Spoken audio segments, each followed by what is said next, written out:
Баршаңызға сәлем. Бүгін сіздермен бірге осындай ерекше зебра пирогын пісіретін боламыз. Ерекшелігі жасалу жолында және құрамында. Ақ қамыр үшін жұмыртқамыз бен қантымызды қосып, ең алдымен жақсылап миксердің көмегімен взбивать етіп аламыз. Пирог болғандықтан миксердің көмегімен аз ғана араластырып аламыз. 1 минут араластырып алғаннан кейін үстіне ерітілген сары май мен қаймағымызды салып, жақсылап 15-20 секундтай тағы да бір рет миксердің көмегімен араластырамыз.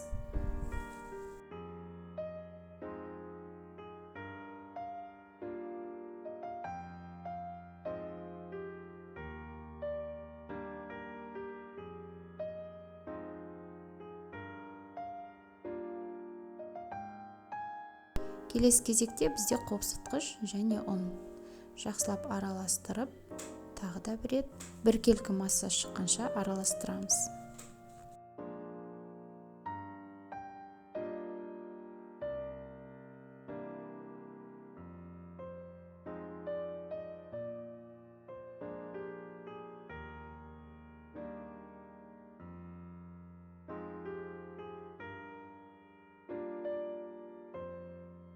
Барлық қоспамызды салып араластырғаннан кейін бізде осындай қамыр шығады.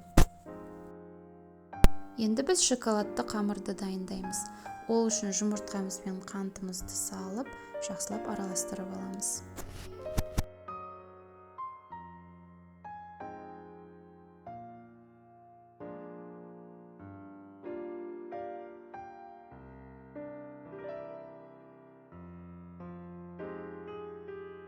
Ерітілген сары майымыз бен қаймағымызды қосып, жақсылап тағы да араластырып аламыз.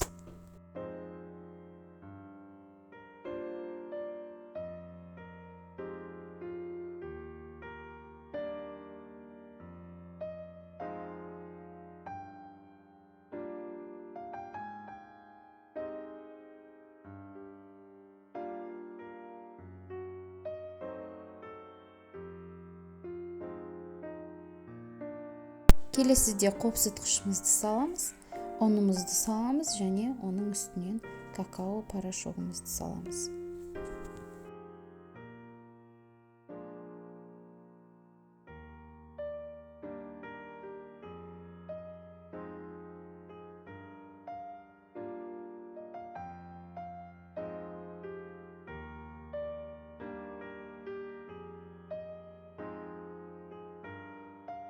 Соңында осындай шоколадты әдемі қамыр шығады. Формаға салуға ыңғайлы болу үшін мен әр қамырды осылай жеке-жеке салып алдым.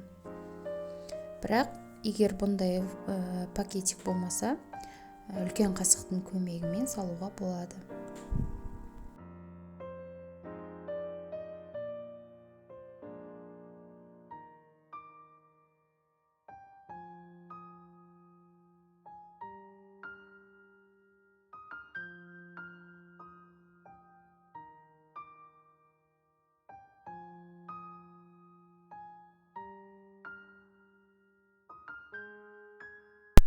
Өзіңіздің қалаған формаға пергамент қағазын салып, осылай кезек-кезегімен әр қамырды кезек-кезек салып шығасыздар.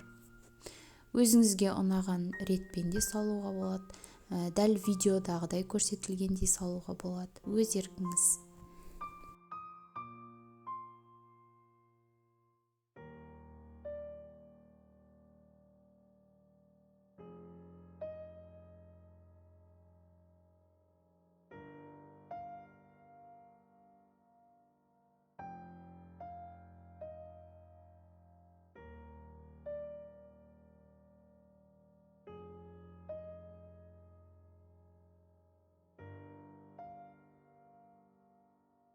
Қамырдың барлығын салғаннан кейін формаңызды осылай қозғап жіберіңіздер.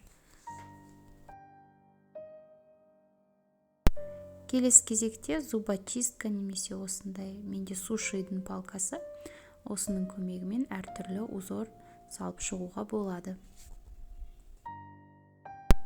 Міне менің пирогымда дайын болып шықты. Бірден алып, бірден кесуге болмайды. кішкене 30 минут тоса тұрыңыздар.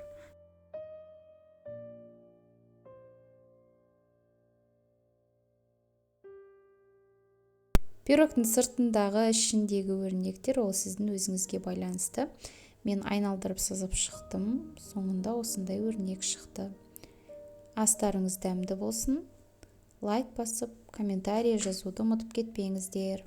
Рахмет.